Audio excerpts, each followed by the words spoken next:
किसी को रावण अच्छा लग जा रहा है, किसी को राम बुरे लग जा रहे हैं। आजकल तो सबको रावण ही पसंद आ रहा है। हाँ, पता नहीं है ना रावण के बारे में, बस उनको ये पता है अपनी बहन के लिए लड़ने गया था तो पक्का भाई था, मर्द था। अब ये हो गई डिमांड। इस भाई ने बहन के पति को मारा था और किसी को ये भी नहीं पता शूर्पणखा ने सब प्लानिंग करके रावण को मरवाने के लिए किया था। जब उन्होंने पहली बार श्री राम को देखा था वन में, क्योंकि वो उनके एरिया में थे शूर्पणखा के, उसने देखा, उन्होंने शक्ति देखी, वो समझ गई यही है जो इसको खत्म कर सकता है, इसलिए वो जानबूझ के उनके पास गई।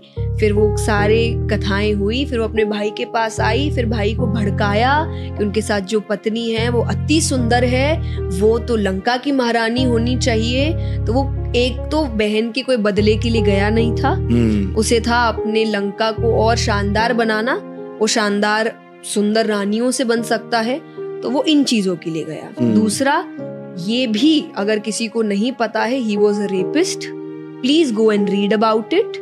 उन्होंने एक अप्सरा का बलात्कार किया था जिनसे उनको श्राप मिला था, जिससे लोग कहते हैं ना कि मुझे रावण जैसा व्यक्ति चाहिए जिसने सीता माँ को हाथ नहीं लगाया। हाँ, आजकल तो यही बोलते हैं ना, क्योंकि वो लगा नहीं सकता था। हाँ। उसको श्राप मिला था कि अगर बिना इच्छा से किसी भी स्त्री को छुआ तो उसके 100 टुकड़े हो जाएंगे।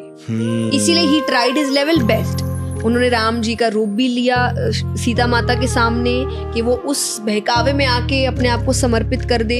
उन्होंने ये भी अफवाह फैलाई कि राम जी तो मर गए हैं युद्ध में। हाँ। कि अब बेचारी हार के अपने आप को समर्पित कर ले, पर अपनी मर्जी से एक बार समर्पित हो गई तो हो गई मेरी। तो ये बातें लोगों को पता नहीं है, पढ़ते नहीं है, तो उनको गलत चीजें सही लगने लग जाती है और सही चीजें, बट देन भी से कलयुग आ रहा है। एक और बात बोलते हैं लोग कि राम जी तो वन में थे, तो वो जब शूर्पणखा आई थी, वो जो हिरण था, हिरण का क्या करने गए थे? शिकार ही तो करने गए थे। जी नहीं, उन्होंने कहा था मैं अयोध्या लेके जाऊंगी, इतना सुंदर है सीता माता ने। फिर जब वो बहुत देर तक नहीं आया तब राम जी समझ गए थे कि ये हिरण नहीं है, इसीलिए उन्होंने एंड में तीर चलाया, समझने के बाद कि ये हिरण नहीं है, ये कुछ मायावी है।